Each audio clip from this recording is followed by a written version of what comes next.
ಧಿಕ್ಕಾರ ಕಾಂಗ್ರೆಸ್ಗೆ ಧಿಕ್ಕಾರ.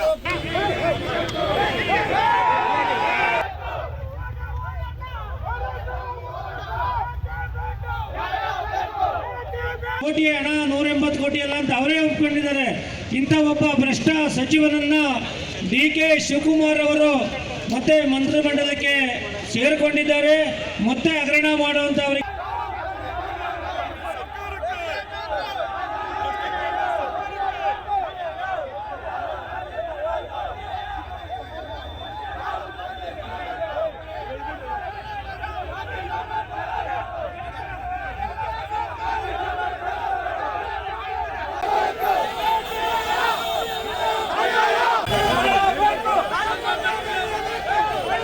ಕೋಟಿ ಹಣ 180 ಕೋಟಿ ಅಲ್ಲ ಅಂತ ಅವರೇ ಒಪ್ಕೊಂಡಿದ್ದಾರೆ. ಇಂಥ ಒಬ್ಬ ಭ್ರಷ್ಟ ಸಚಿವನನ್ನ ಡಿ.ಕೆ. ಶಿವಕುಮಾರ್ ಅವರು ಬನ್ನಿ ಬಗ್ಗೆನಷ್ಟು ಹೆಚ್ಚಿನ ಅಪ್ಡೇಟ್ಸ್ ಕೊಡ್ತಾ ಹೋಗ್ತಾರೆ ನಮ್ಮ ರಿಪೋರ್ಟರ್ ವಿವೇಕ್. ಏನೀಗ ವಿಪಕ್ಷ ಬಿಜೆಪಿ ಒಂದು ಕಡೆ ರಾಜ್ಯ ಸರ್ಕಾರದ ವಿರುದ್ಧ ಕೆಂಡಾಕಾರ್ತಾ ಇದ್ದು ಹಾಗೇನಾದರೂ ಆದರೆ ಇವತ್ತು ತೀವ್ರ ಸ್ವರೂಪ ಏನಾದರೂ ಪಡೆದುಕೊಂಡ್ರೆ ಇವತ್ತು ನಾಗೇಂದ್ರ ಏನಾದರೂ ರಾಜೀನಾಮೆ ಕೊಡುವಂಥ ಸಾಧ್ಯತೆ ಏನಾದರೂ ಇದೆಯಾ? ಡೀಟೇಲ್ಸ್ ಕೊಡೋದಾದ್ರೆ.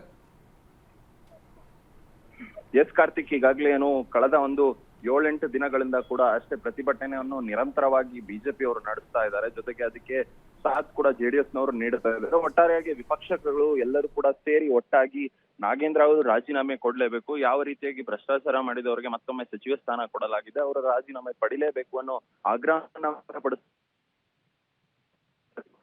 ಕೂಡ ಅಷ್ಟೇ ರಾಜ್ಯದಾದ್ಯಂತ ಎಲ್ಲಾ ಜಿಲ್ಲಾ ಕೇಂದ್ರಗಳಲ್ಲೂ ಕೂಡ ಒಂದ್ ಕಡೆ ಪ್ರತಿಭಟನೆಯನ್ನ ನಡೆಸ್ತಾ ಇದ್ದಾರೆ. ಮತ್ತೊಂದು ಕಡೆ ಇವತ್ತು ಸದನದ ಒಳಗೂ ಕೂಡ ಅಷ್ಟೇ ಅದೇ ರೀತಿಯಾಗಿ ಹೋರಾಟವನ್ನ ಮುಂದುವರಿಸ್ತಾ ಇದ್ದಾರೆ. ನಾಗೇಂದ್ರ ರಾಜೀನಾಮೆ ನೀಡಲೇಬೇಕು ಅನ್ನೋ ಒಂದಿಷ್ಟು ಘೋಷಣೆಗಳನ್ನ ಹಾಕುವ ಮೂಲಕ ಸದನದ ಇಡೀ ದಿನ ಕೂಡ ಅದೇ ಘೋಷಣೆಗಳಲ್ಲಿ ಮುಳುಗ್ತಾ ಇದೆ. ಈಗಾಗಲೇ 7 ದಿನಗಳು ಅದೇ ರೀತಿಯಾಗಿದೆ. ಇವತ್ತು 8ನೇ ದಿನಕ್ಕೂ ಕೂಡ ಅಧಿವೇಶನ ಕಾಲಿಟ್ಟಿರ್ತಕ್ಕಂಥದ್ದು. ಇವತ್ತು ಕೂಡ ಅದೇ ರೀತಿಯಾಗಿ ಮುಂದುವರಿಯುತ್ತಾ ಸದನ ಯಾವ ರೀತಿಯಾಗಿ ಮುಂದುವರಿಯುತ್ತೆ ಇವರ ಹೋರಾಟಗಳು, ನಾಗೇಂದ್ರ ಅವರ ರಾಜೀನಾಮೆ ಪಡೆಯೋವರೆಗೂ ನಾವು ಈ ಹೋರಾಟವನ್ನ ನಿಲ್ಲಿಸೋದಿಲ್ಲ, ಕೇವಲ ಒಂದು ವ್ಯಕ್ತಿಯಿಂದ ಇಡೀ ಸದನಕ್ಕೆ ತೊಂದರೆ ಆಗ್ತಾ ಇದೆ ಅನ್ನೋ ಒಂದಿಷ್ಟು ವಿಚಾರಗಳನ್ನ ಇಟ್ಕೊಂಡು ವಿಪಕ್ಷಗಳು ಮಾತನಾಡ್ತಾ ಇದೆ. ಜೊತೆಗೆ ಇವತ್ತು ಉಗ್ರ ಸ್ವರೂಪದ ಹೋರಾಟನೇ ಮಾಡಿತ್ತು ಬಿಜೆಪಿಯ ವಿಪಕ್ಷಗಳು ಅಂತಾನೆ ಹೇಳ್ಬೋದು. ಯಾಕಂದ್ರೆ ಈಗಾಗಲೇ ವಿಧಾನಸೌಧ ಮುತ್ತಿಗೆ ಹಾಕ್ತೀವಿ ನಾವು ನಾಗೇಂದ್ರನ ವಿಚಾರದಲ್ಲಿ ಅಂತ ಈ ಹಿಂದೆ ಹೇಳಿಕೆಯನ್ನ ನಿನ್ನೆ ಅಷ್ಟೇ ಆರ್ ಅಶೋಕ್ ಅವರು ಕೊಟ್ಟಿದ್ರು.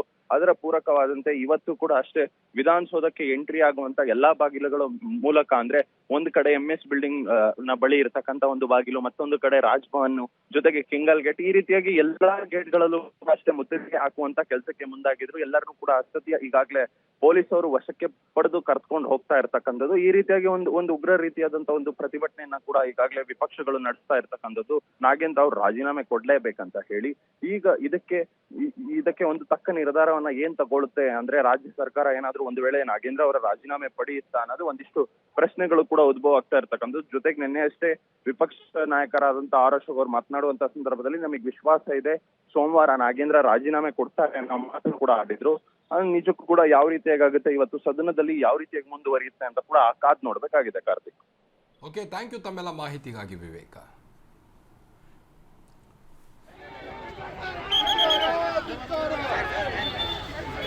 ಸ್ವಲ್ಪ ಕ್ಯಾಮ್ರಾ ಹಿಂದೆ